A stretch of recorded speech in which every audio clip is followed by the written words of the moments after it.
Մարտունակ բանակը նաև նրա համար է, որ դու ունենաս աշխարհակական գործընկերներ։ Եթե դու չունես մարտունակ բանակ, դու գործընկեր չես ունենալու, դու ունենալու ես աշխարհակական շեֆեր։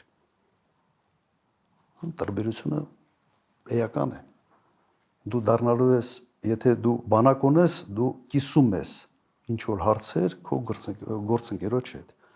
Իսկ եթե դու չունես, թույլ ես, ուրեմն դու այդ շեֆ ունենալով դու դառնում ես անվտանգության սպառող։ Իսկ անվտանգության սպառող լինելը նշանակում է դրա համար գին ես տալիս։ Նայեք Ուկրաինան ինչ գին է տալիս այսօր։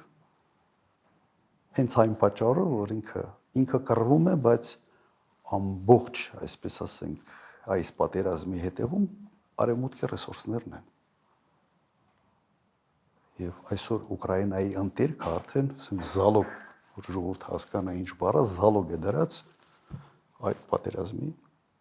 պատերազմը ֆինանսավորելու դիմաց։ Հիմա մենք ուզում ենք ունենալ աշխարհակական շեֆ, թե աշխարհակական գործընկեր։ Իրականությունը սա է, չեն զբաղվում։